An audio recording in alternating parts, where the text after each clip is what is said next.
Bonjour et bienvenue à Hop dans le Wok. C'est bientôt le temps de l'année, le festival de la mi-automne. Et vous avez peut-être remarqué, si vous êtes allé dans les épiceries asiatiques ou même au Costco ou à d'autres places, qu'il y avait des petits gâteaux de lune un petit peu partout. Ces petits gâteaux-là, c'est un snack extrêmement populaire pour l'occasion. Il y a beaucoup de gens qui vont en acheter pour en offrir à d'autres ou juste pour les déguster à la maison. Il y en existe plein de sortes. Et aujourd'hui, on va vous montrer comment faire les gâteaux de lune aux noix, qui est personnellement notre sorte préférée. Et on voulait remercier les supermarchés KimFat de nous avoir offert gracieusement tous les ingrédients pour faire la recette d'aujourd'hui. Et juste avant qu'on commence vraiment, qu'on aille voir la liste des ingrédients, je voulais juste vous montrer de quoi ça a l'air, les petits gâteaux de lune. On a ici une boîte qui vient du Costco. On a une sorte que vous pouvez très facilement trouver au KimFat.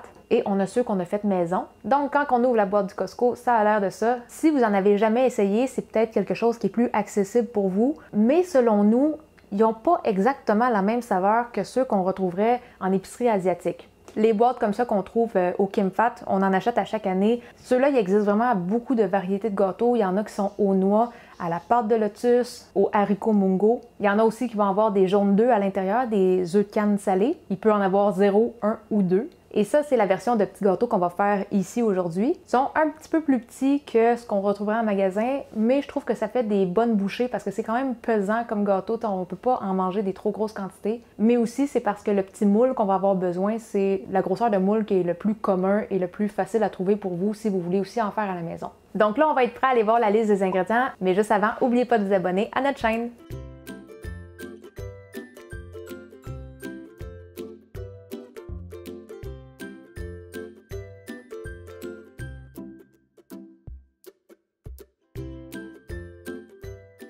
La première chose qu'on va préparer, ça va être la pâte qui va entourer le petit gâteau. Mais pour faire la pâte, il y a un ingrédient qui revient à quelques reprises dans la recette et on va commencer par voir ensemble comment faire cet ingrédient-là. Ça, c'est du golden syrup. On va appeler ça du sirop doré. Je ne sais pas c'est quoi le terme en français, mais le sirop doré, ça peut s'acheter déjà tout préparé. C'est un sirop épais, un petit peu plus épais que du miel. C'est comme un caramel qui n'est pas figé. Personnellement, j'ai eu un petit peu de misère à en trouver une bouteille de déjà toute préparée en magasin. J'ai vu que ça pouvait s'acheter sur Amazon pour 8-9 $ une petite bouteille, mais sincèrement, c'est tellement facile à faire à la maison qu'il n'y a pas vraiment de raison qu'on ne le fasse pas à la maison. Si vous êtes capable, préparez-le au moins la journée d'avant parce que c'est quand même un processus un petit peu long. Il faut le laisser refroidir et c'est quand même long à refroidir. Vous pourriez le faire 1 à 2 semaines d'avance aussi, ça se garde des mois et des mois dans le frigo. Pour préparer ça, c'est super simple. On va avoir besoin de 1 livre de sucre, donc 454 grammes, et on va ajouter 250 ml d'eau.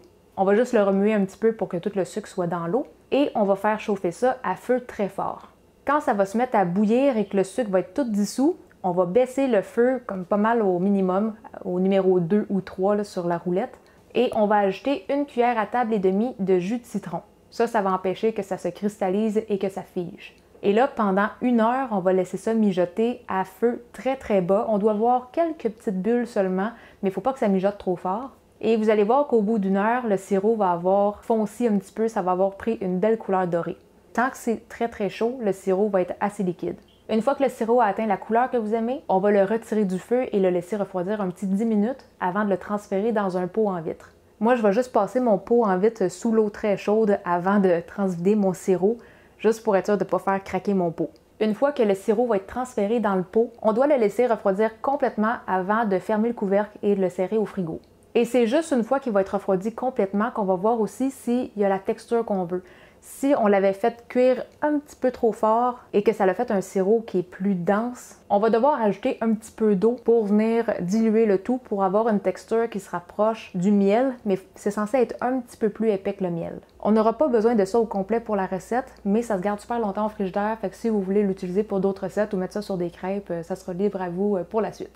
Maintenant qu'on a vu comment faire le sirop doré ensemble, on va pouvoir embrayer avec la pâte. On va avoir besoin de 180 g de farine tout usage et je vous avertis tout de suite, pour cette recette-là, ça va vraiment prendre une balance parce que tous les ingrédients sont pesés. À la farine, on va ajouter 115 g de sirop doré. Donc moi, je vais juste garder ma balance en dessous de mon bol et je vais tout rajouter les ingrédients au poids.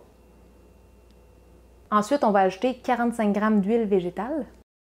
Le dernier ingrédient pour la pâte, ça va être 1 cuillère à thé de lye water. La traduction en français pour ce produit-là, c'est eau de lessive, mais je vous le dis, c'est pas de la vieille eau de laveuse sale. En fait, c'est une solution de carbonate de potassium. Ça va être pour enlever la petite acidité qu'on avait dans le sirop doré, parce qu'on avait quand même du jus de citron, mais ça va aussi aider à donner la belle couleur brune dorée au petit gâteau. Dans les épiceries asiatiques, c'est très facile à trouver, il y en a plusieurs sortes, c'est vraiment pas cher non plus.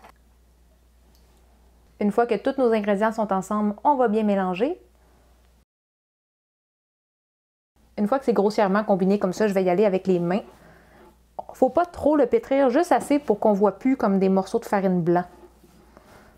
Et comme là, je trouve que ma pâte, elle colle beaucoup sur mes mains, beaucoup sur les parois du bol. Donc, on va juste rajouter un soupçon de farine pour que ça soit légèrement moins collant. Une fois qu'on a une texture comme ça, on va pouvoir couvrir ça d'une pellicule de plastique et on va laisser reposer ça au frigo pendant environ 1 heure.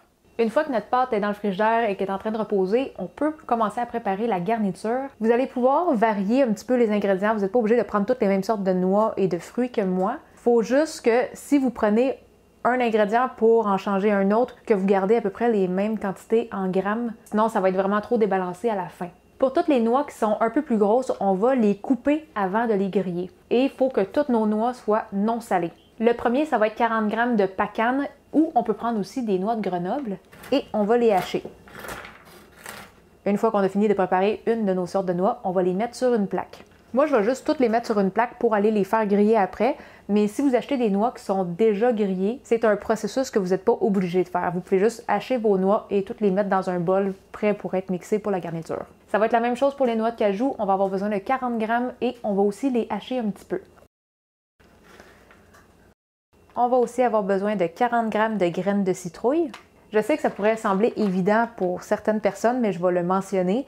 Toutes les graines doivent être écalées. Donc, les graines de citrouille, il faut que ça soit juste comme la partie qu'on mange à l'intérieur, pas l'écorce à l'extérieur. Même chose pour les graines de tournesol, il faut que ça soit vraiment la graine et non avec l'écaille. Les graines de citrouille sont quand même assez petites, donc ceux-là, je ne vais pas les hacher. Ils ont déjà une bonne grosseur. On va juste les mettre sur la plaque. Pour les graines de tournesol, on va prendre 35 g. Même chose, ça c'est assez petit, on va juste les mettre sur la plaque directement. Et on continue avec 30 g d'amandes. Et ceux-là, on va les couper un peu. On met ça sur la plaque. Et les dernières graines qui vont rester, c'est 35 g de graines de sésame blanche. Moi, j'ai des graines de sésame blanche déjà grillées, donc je ne vais pas les mettre sur ma plaque pour les faire griller parce que vu que c'est quand même assez petit, je veux pas que ça grille plus vite que le reste. Vu qu'ils sont déjà grillés, je vais juste laisser ça de côté et je vais les ajouter au bol quand je vais toutes mettre mes noix ensemble. Pour les faire griller, on va mettre le four à 350 degrés Fahrenheit et on va mettre ça 5-6 minutes. Restez pas loin du four parce que tous les fours sont différents, mais on veut juste qu'ils commencent à avoir une petite teinte dorée sur nos noix et qu'on commence à les sentir un petit peu. Une fois que toutes nos graines et nos noix sont grillées, on va pouvoir tout transférer ça dans un bol et on n'oublie pas non plus les graines de sésame qu'on avait mis de côté. Et là, on va maintenant rajouter les fruits confits. Le plus populaire pour ce petit gâteau-là, ça serait des melons d'hiver confits, mais c'est pas disponible à longueur d'année. Nous, on n'a pas réussi à en trouver. On a regardé à vraiment beaucoup de places, mais nous, aujourd'hui, on va y aller avec de l'ananas confit. C'est un peu différent au goût, mais côté de texture et look, ça va vraiment ressembler. Et ça, on va utiliser 45 g. Et là, c'est sûr que les morceaux sont quand même assez gros, donc on va venir les couper en plus petits morceaux. Je vous dirais que si c'est des morceaux gros comme ça va être bien correct. Ensuite, on peut mélanger ça avec nos noix. Le deuxième très important, ça va être le gingembre confit. Personnellement, j'avais jamais goûté à du gingembre confit avant et c'est vraiment bon. C'est un goût qui est quand même assez fort, épicé, mais c'est aussi sucré et c'est très tendre. Ça, on va en utiliser juste 30 g parce que c'est quand même une saveur qui est punchée. On ne veut pas non plus en mettre trop parce que ça serait juste un petit peu trop puissant par rapport aux autres ingrédients. Et on va aussi couper ça en petits morceaux. Ça, ce serait à peu près la grosseur des morceaux qu'on aurait besoin. On transfère encore tout ça dans notre bol. Le troisième ingrédient, ça va être des peaux d'orange ou des peaux de mandarine qui sont confites ou conservées. Et c'est des petites pelures de mandarine qui ressemblent à ça. Et ça, si vous avez des petits bouts comme ça, on peut venir le retirer parce que c'est des petits bouts un petit peu plus durs. Et ensuite, on va faire des petites languettes. On va en utiliser seulement 15 g parce que c'est très parfumé. Et nos languettes, on va faire des petits morceaux d'environ 3 mm, je dirais. Au final, ça ressemble à des petits morceaux comme ça. Une fois que c'est tout coupé, on transfère ça dans le bol. Le prochain ingrédient, il est optionnel, mais on vous conseille quand même de le mettre parce que ça fait un bon petit côté sucré-salé. Ça va être une saucisse chinoise. Une saucisse chinoise, c'est environ 40 à 45 grammes, donc ça va être amplement pour la recette. Pour la préparer, on va juste venir la couper en petits morceaux. Donc je vais commencer par la couper en languettes. Et vraiment pas nécessaire que ce soit des morceaux tous égaux. Si vous voulez, vous pouvez aussi retirer la petite pellicule autour de la saucisse. Et vous pouvez couper des morceaux soit au couteau ou déchirer des morceaux avec vos doigts. Ensuite, on va mettre ça dans le poêlon et on va les faire griller un petit peu, surtout pour faire fondre le gras, mais on a besoin quand même d'y cuire. Une fois que vous voyez plus les morceaux de gras blanc à travers la saucisse, on peut aller transférer ça dans le bol avec les graines et les fruits confits. Maintenant que tous nos ingrédients principaux sont ensemble, on va pouvoir mélanger ça vite vite. Et le prochain ingrédient qu'on va ajouter à tout ce mélange-là, ça va être 70 g de farine de riz gluant.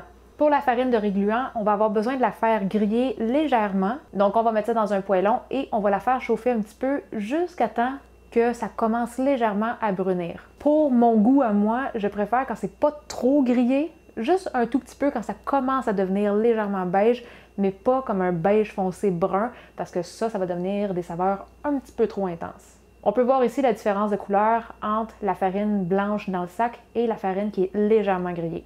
On va ajouter ça. Et on va tout mélanger ça à travers les noix et les fruits. Vous allez voir que la farine de riz gluant, c'est ça qui va servir à tout lier les ingrédients ensemble. Quand on va mélanger les ingrédients liquides à tout ça, la farine va tout absorber et ça va donner comme un petit effet gommeux, la petite texture un petit peu gélatineuse qu'on voit dans les gâteaux. Une fois que c'est brassé, je vais remettre ça sur ma balance parce que le prochain ingrédient qu'on va mettre, c'est qu'on va revenir avec le sirop doré qu'on avait au début pour la pâte. Et là, on va en avoir besoin de 75 grammes. On va aussi ajouter 60 g de sucre et ensuite on va mettre 40 g d'huile végétale et ça c'est un ingrédient qu'il ne faut pas oublier de mettre parce que l'huile va se mélanger à la garniture mais va tranquillement sortir à la pâte plus tard dans le processus et ça va vraiment aider à ramollir la pâte pour plus tard.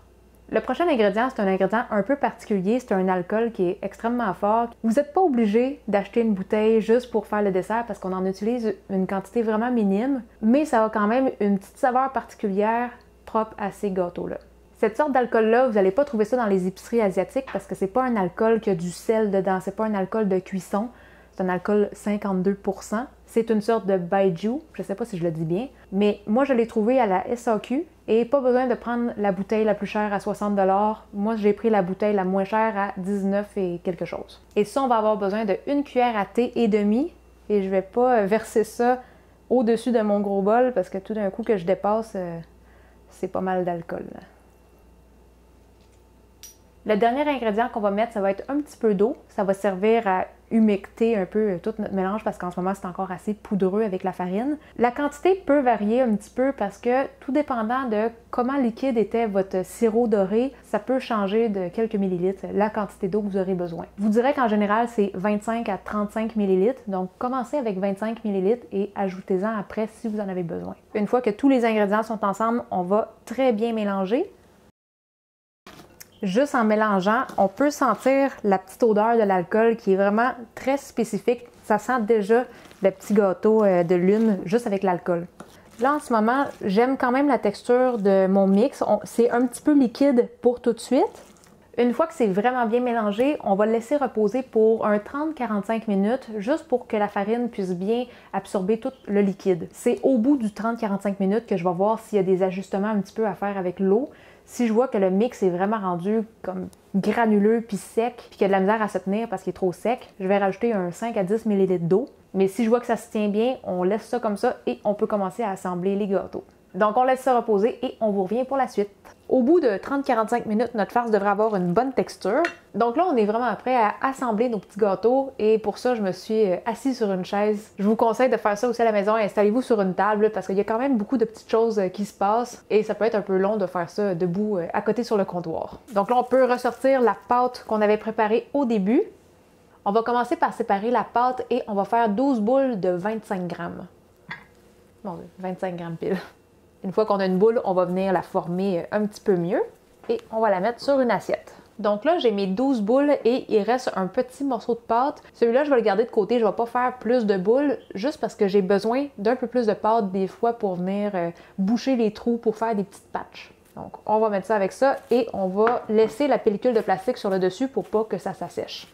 Une fois que la pâte est prête, on va pouvoir former nos boules de garniture. Et moi, aujourd'hui, je vais préparer la moitié des gâteaux, donc 6 gâteaux avec simplement la garniture qu'on a préparée aujourd'hui. Et je vais faire 6 autres gâteaux qui sont la garniture combinée avec des jaunes d'œufs de canne salée. Ça, c'est très fréquent qu'on voit ça dans les gâteaux de lune. Et vous allez voir que si vous achetez des gâteaux qui incluent des petits jaunes d'œufs comme ça, c'est beaucoup plus cher aussi. Pour 4 gâteaux, là, c'est 5 $ de plus s'il y a un jaune, puis presque 10 $ de plus s'il y a 2 jaunes. Et Quitam, vu que c'est sa sorte préférée, on va en mettre un. Vu que nous, c'est un petit moule qu'on va utiliser aujourd'hui, c'est des 75 grammes au lieu d'être des gâteaux de 150-200 grammes, on peut juste en mettre un. Et vu qu'on a un moule de 75 grammes, on a déjà 25 grammes pour la pâte, il reste un 50 grammes pour la farce. Je vous dirais qu'on peut déborder jusqu'à 80 grammes là, au total pour le gâteau, donc la farce, en autant que ce soit entre 50 et 55 grammes, c'est correct. Quand on met un jaune d'œuf, il faut que le jaune soit inclus dans le nombre de grammes. Fait que ce que je vais faire, c'est que je vais juste me mettre un jaune d'œuf sur la pesée, puis le bol, je vais mettre la quantité de garniture qu'il faut pour arriver à 55 grammes. Donc là, mon jaune, il pèse 12 grammes. Je vais ajouter autant de farce que j'ai besoin pour arriver à 55. Une fois qu'on a tous les bons dosages, on va venir chercher la garniture qu'on a mis. On va mettre ça sur une pellicule de plastique et avec le dos d'une cuillère, on va juste venir écraser tout ça, faire un petit creux au centre. Ensuite, on va mettre le jaune d'œuf au milieu et on va tout remonter les bordures. Et on va venir former une petite boule. On va presser ça jusqu'à temps que toute la farce recouvre le jaune. Une fois que ça c'est fait, vous devriez avoir une belle petite boule comme ça, bien compressée. Ça va être pas mal plus facile de venir garnir le petit gâteau si c'est des boules qui sont déjà bien compactes. Et si vous faites la moitié avec des jaunes d'œufs et l'autre moitié avec juste la farce, je vous dirais de peut-être prendre 2 assiettes, une qui va juste avoir les jaunes d'œufs pour que vous vous rappelez lesquelles ont des jaunes et lesquelles en ont pas. Là, j'ai fini mes 6 boules avec le jaune d'œuf à l'intérieur. On va pouvoir faire 6 boules avec juste de la garniture. Et pour ça, c'est la même chose. Dans le fond, on fait juste calculer 50 à 55 grammes. On va le mettre aussi dans la pellicule de plastique et on va la presser pour faire juste une boule plus compacte. Et là, on est rendu à l'assemblage de la pâte et de la farce. Et l'outil essentiel pour ça, ça va être un petit moule à gâteau de lune. Et ce qui est le fun avec ça, c'est qu'il y a plusieurs petits patterns qui viennent se mettre dans le moule.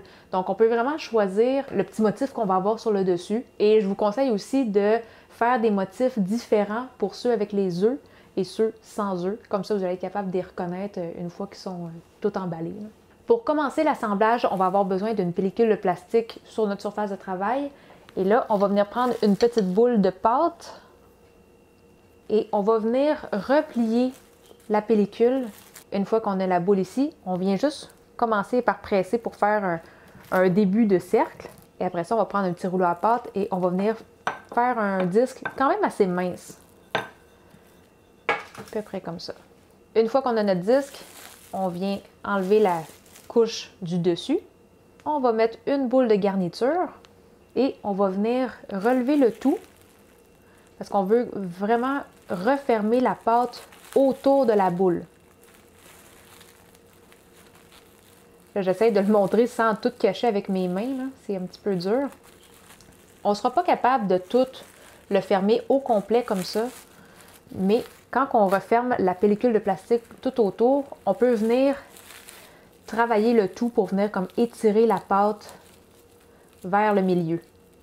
Dans le fond, on peut venir même presser le milieu où on voit la farce et venir étirer la pâte vers le centre.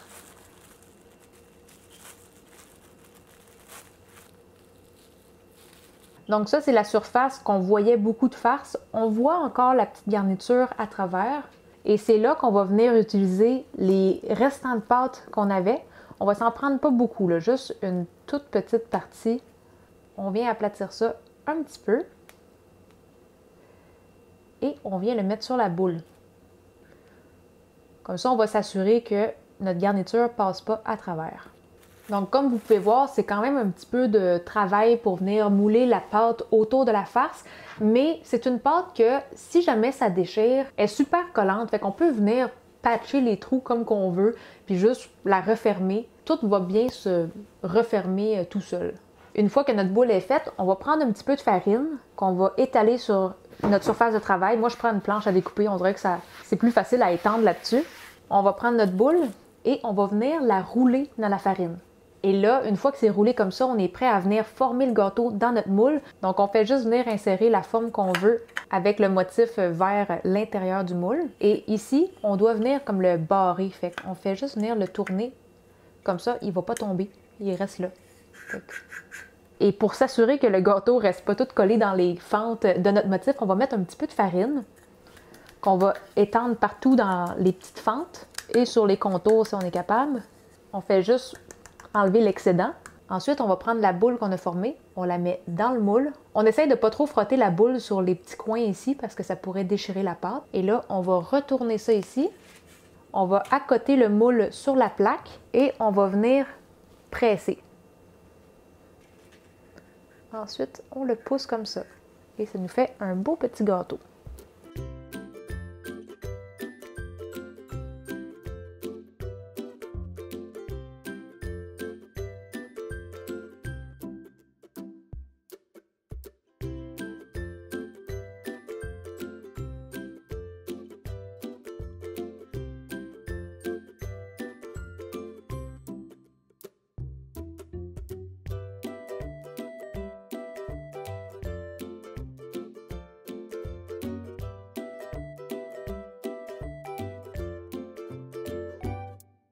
Une fois qu'on a tout formé nos petits gâteaux, on va aller les faire cuire dans le four à 360 degrés Fahrenheit pour environ 6 à 7 minutes.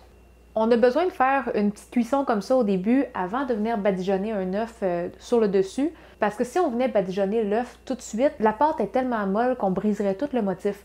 Donc, on va juste faire durcir un petit peu la pâte et après, on va retourner badigeonner un œuf. Au bout de 6-7 minutes, quand les gâteaux vont avoir légèrement durci, ils vont commencer à être dorés, fait que là, on peut les sortir. On va venir badigeonner un œuf battu sur les côtés et sur le dessus. Et on doit faire attention à la quantité d'œufs qu'on va mettre. On ne doit pas trop remplir les craques du motif. À la toute fin, venez juste repasser avec le pinceau, juste pour vider les craques s'il y en a qui sont un petit peu trop remplis. Une fois que ça c'est fait, on va remettre les petits gâteaux dans le four pour un 8 à 10 minutes. On va les sortir quand ils commencent à dorer. On ne doit pas les laisser brunir trop longtemps parce que la pâte pourrait devenir un peu trop sèche. Nos gâteaux ont fini de cuire et ce qui est un peu spécial avec ce dessert-là, c'est qu'on doit le laisser maturer quelques jours avant de le manger. C'est pour ça qu'on en a quand même d'autres qu'on a préparés, je pense que ça fait une semaine, ceux-là qui sont faits. Mais idéalement, il faut attendre 3 jours pour que la pâte prenne vraiment sa vraie texture, mais aussi pour que toutes les saveurs se mixent bien et s'intègrent à la pâte. Là, pour aujourd'hui, on en a coupé un qui vient juste d'être cuit, un avec un œuf, ça va être pour Quitam. Et tout de suite, on peut voir que la pâte, elle s'effrite beaucoup. Tandis que ça, c'est un ancien qui date d'1 semaine. La pâte est beaucoup plus tendre. En sortant du four, vous allez voir, vos gâteaux, ils vont avoir beaucoup de petites craquelures. C'est très normal. Encore là, c'est vraiment juste parce qu'on doit laisser maturer la pâte. Toute l'humidité et l'huile qu'il y avait à l'intérieur de la farce, ça va tranquillement sortir vers l'extérieur et humecter un petit peu la pâte. Donc, on doit les laisser refroidir complètement avant de les mettre dans un contenant hermétique. Et une fois qu'on les a dans un contenant hermétique, on les laisse tout simplement sur le comptoir pour 3 jours. Par la suite, vous pouvez continuer de les laisser sur le comptoir pour 1 à 2 semaines ou vous pouvez les transférer dans le frigo si jamais vous avez peur que ça vire mauvais. Si vous êtes capable de les manger à l'intérieur de 2 semaines, ça serait l'idéal. Tellement parfumé. On peut sentir la complexité des saveurs. On le goûte qu'il y a une tonne d'ingrédients, mais que tout se complète vraiment bien. Le petit goût de gingembre, là. Bon, moi j'en mangeais un frais fait d'aujourd'hui parce que j'ai déjà passé tous ceux qui avaient des œufs durant la semaine.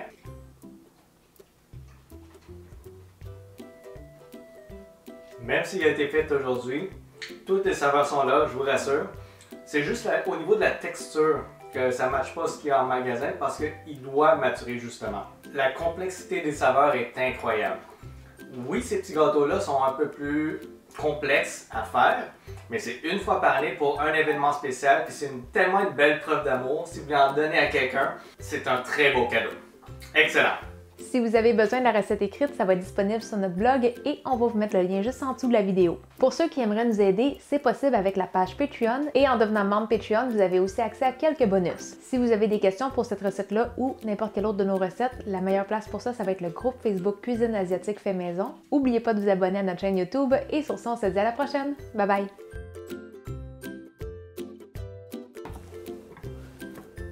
« 25 grammes, tabarnouche! » 2 de suite.